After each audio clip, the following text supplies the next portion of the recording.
ওদের তাড়াতাড়ি স্কেট করো।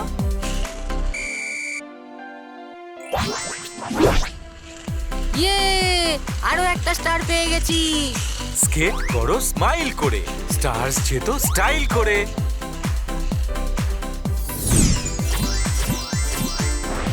লিংক আছে ডেসক্রিপশনে। তাড়াতাড়ি পন্টন কিডস ডাউনলোড করো আর ফান শুরু করো।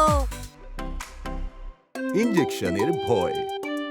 রাত অনেক হয়ে গেছিল আর গাট্টু চিংকি ডিনার করে অনেকক্ষণ আগেই শুয়ে পড়েছে, কিন্তু মাম্মি কিচেনে বসে কিছু ভাবছিলেন। বাবা ওনাকে এত চিন্তিত দেখে জিজ্ঞেস করলেন, আরে কি হলো, তুমি এত চিন্তিত কেন? কি বলবো, কালকে সানডে, গাট্টু আর চিঙ্কিকে রুটিন টিটিনাসের ইনজেকশন দিতে হবে। ওহো, বুঝে গেছি আমি। তাহলে আবার কালকে গাট্টুর নাটক দেখতে হবে। জানি না ও এবার ইনজেকশন দেওয়ার জন্য রাজি হবে কি হবে না। ওটাই তো জানি না, ওর ইনজেকশনে এত ভয় কিসের। এখন যা হবে সকালেই দেখতে পাওয়া যাবে। আমাদের যে কোনোভাবে গাট্টুকে তো ইনজেকশন লাগাতেই হবে। দেখি। মা বাবা চিন্তিত হয়ে ঘুমিয়ে পড়লেন।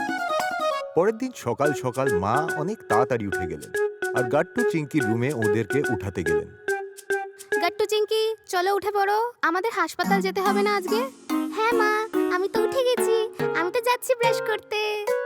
গুড চিঙ্কি মা। গাট্টু তুমিও চলো, ব্রাশ করো। গাট্টু ব্ল্যাঙ্কেটের ভেতর শুয়ে চুপচাপ ঘুমোনোর ভান করছিল। এমনিতে গাট্টু জেগেই ছিল, কিন্তু তাও সে ঘুমোনোর অ্যাক্টিং করছিল। গাট্টু, আমি খুব ভালো করে জানি যে তুমি উঠে পড়েছো, চলো তাড়াতাড়ি উঠে পড়ো। মাম্মি গাট্টুর ব্ল্যাঙ্কেট সরিয়ে দিলেন। মা, আমার মাথায় খুব ব্যথা করছে মা। কি, পেটে ব্যথা? গাট্টু, আমি সব জানি। নিশ্চয়ই ওই হসপিটাল না যাওয়ার জন্য তুমি বাহানা বানাচ্ছ, তাই না? না, আসলে সত্যি আমার মাথায় খুব ব্যথা করছে মা। গাট্টু, আগের বারও তুমি এই রকম বাহানাই করেছিলে। চলো তাড়াতাড়ি উঠে পড়ো আর ব্রাশ করে নাও, তারপর আমি তোমাকে পেট ব্যথার ওষুধ দিয়ে দেবো। আচ্ছা ঠিক আছে মা, আমি এক্ষুনি নামছি ফ্রেশ হওয়ার জন্য। আরে বাহ, খুব তাড়াতাড়ি মেনে নিলে তো। যাও তাড়াতাড়ি ফ্রেশ হয়ে নাও।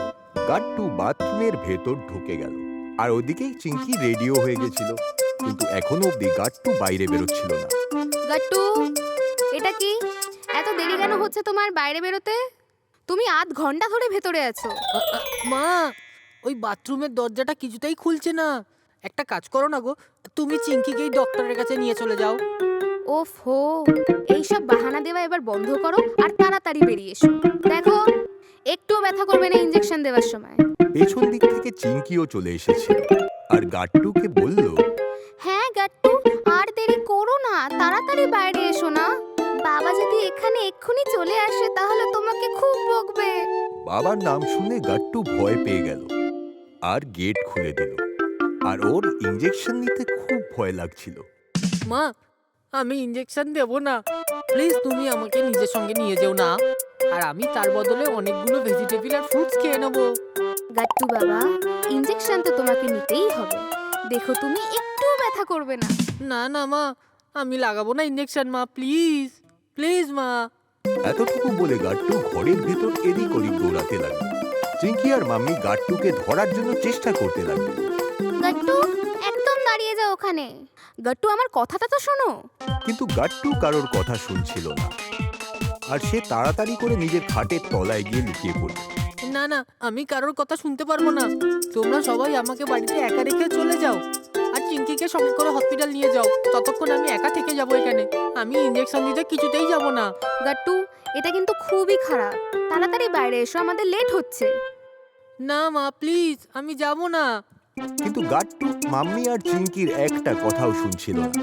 আর এত চিৎকার শুনে বাবা তাড়াতাড়ি করে সেখানে এসে পৌঁছালেন আর বেডের তলায় গাট্টুকে দেখে তাকে বললেন, গাট্টু, অনেক হয়ে গেছে, আমাদের এবার বেরোতে হবে, আমাদের দেরি হয়ে যাচ্ছে তো। গাট্টু, তাড়াতাড়ি বেরিয়ে আসো। বাবার ভয়ে গাট্টু বেডের তলা থেকে বেরিয়ে তো এলো, কিন্তু এখনো পর্যন্ত ওর খুব ভয় করছিল। কিন্তু এখন ওর কাছে হসপিটালে যাওয়া ছাড়া আর কোনো উপায় ছিল না। এই জন্য সবাই গাড়িতে বসে হসপিটাল পৌঁছে গেলেন। নাও নাও, আমরা এসে গেছি, চলো এবার আমরা সবাই ভেতরে যাই। ভেতরে গিয়ে সবাই দেখলো যেখানে রুটিন চেক আপ হতো, আজ সেখানে একজন নতুন নার্স দিদি দাঁড়িয়েছিলেন। হ্যালো গাট্টু চিঙ্কি, এখানে আমার রেজিস্টারে লেখা আছে যে আজ তোমাদের দুজনের রুটিন টিটিনাস ইনজেকশন দেওয়ার অ্যাপয়েন্টমেন্ট আছে। এসো, তোমরা দুজন এসে এখানে ভেতরে বসে যাও। তারপর আমি দুজনকে ইনজেকশন দিয়ে দিচ্ছি। ওকে দিদি, চলো গাট্টু, আমাদের ওখানে গিয়ে বসতে হবে। কিন্তু গাট্টু একদম চুপ করেছিল। নার্স দিদিও ওকে দেখে এইটা বুঝতে পারলো যে গাট্টু খুব ভয় পেয়েছে। হ্যাঁ বাচ্চারা, তাহলে কে আগে দেবে ইনজেকশন? যখন চিঙ্কি দেখলো গাট্টু এখনো ভয় পাচ্ছে, তখনই সে প্রথমে বলে দিল, দিদি দিদি, তুমি প্রথমে আমাকে ইনজেকশন লাগিয়ে দাও। ওকে, এসো চিঙ্কি। চিঙ্কি ভীষণ সাহসিকতার সাথে ভীষণ আরাম করে ইঞ্জেকশন নিয়ে নিল।